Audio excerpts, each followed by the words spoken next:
Every expert that we have spoken to says that the mining authorities in Chile still do not have the resources that they need to do their job properly. How do you respond to that? I mean, they are totally wrong. I mean, people tend to get confused in this. This is not a matter of resources. It's not a matter of control. It's a matter of conscience. Minings are spread all over the country, and we can control them and we can audit them, and we are doing it. Now we have increased the resources of the Cernajeomín, the entity in charge of it. We have increased the number of inspectors. We are training them. We are giving them more sophisticated means to develop their job. But that is not enough. To avoid accidents in the mining sector, the most important thing is a culture of safety. And that is something that you don't build in 2 or 3 months. This is a risky activity. All over the world, you can see accidents in New Zealand, in Australia, in China, in many countries. The question is how we are going to prevent them, how we are going to really establish a culture at the industry level that we have to take care of our people. In Chile, we have 2 different layers, completely different. High minings, large mines that have very high standards in terms of safety. Even with those standards, there are some accidents from time to time, but the conditions are set to prevent this kind of accident. And then we have a second tier, which are thousands of small mines, poor mines, sometimes run by poor people that have no means to develop a safe activity. So we have to work with them, help them to try to develop their activities in a safer way, give them training, give them elements of safety, trying to control them too. But this is not a matter of putting policemen on the street to try to prevent traffic accidents.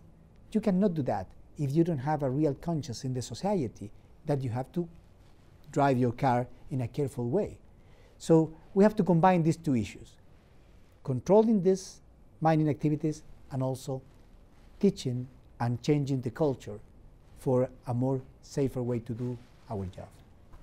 With all due respect, Minister, isn't it a bit naive to bet on the decency of those who are supposed to follow the law? Isn't the law expected or supposed to be a deterrent?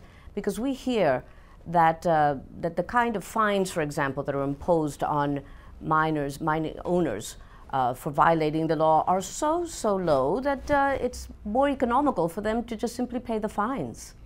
For a large mine, for a significant mine, no fine will make a detent to any of the things other than conscience. Here it's not a matter of fines. I mean, I am not happy to put a fine somebody if anybody died. I mean, here there is a moral issue. This is not a matter of putting fines. I mean, I don't care about a fine if somebody died. How could I tell to that mother, to that father, don't worry, we really find the responsible for the death of your son? I mean, I don't care about that. I really care about that accident not to happen. And maybe I'm naive, but I want to work on that direction. We have increased fine. We have established more controls. But I'm saying that is not enough if we don't really change the mentality of the people. It's a responsibility of the entrepreneur, of the company, to provide good jobs, safe jobs to their workers. And we have to work with them to do it. And to put fines, to put penalties, is something that we are doing and we want to do it, but it's not the solution. Minister, but how can you change the consciousness level of the unscrupulous owners of mines, especially in the medium-sized mines like the San Jose? Yeah, but people get confused on this. It's not an unscrupulous man that is making other people work. It's poverty. These mines, most of these thousands of mines that are in Chile, is not an entrepreneur that has a good living that is hiring people to make this job. Some of them are families that work together for getting their support. they are risking their life because they need to live. So we need to help them to do it better. And this is a cultural change. Again, a fine will not prevent them to enter into the mine. Minister, isn't it the responsibility of the Chilean state and the mining ministry to ensure that mines that are not safe do not operate? Yes, of course. And we are closing those mines.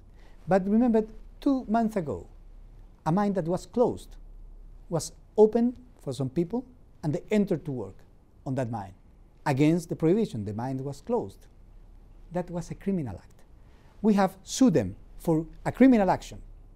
But anyway, one person died.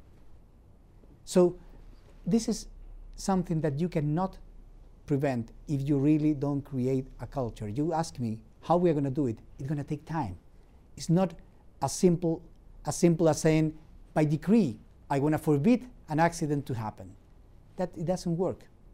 So we have to work in that direction, trying to change mentality, putting these issues on surface for people to see it and to establish a social pressure over people trying to avoid this kind of accidents. In the 5 months since the first 5 months since the 33 miners were rescued, at least 19 Chilean miners have died in other accidents. Are you putting enough pressure fast enough? Some would say you haven't been.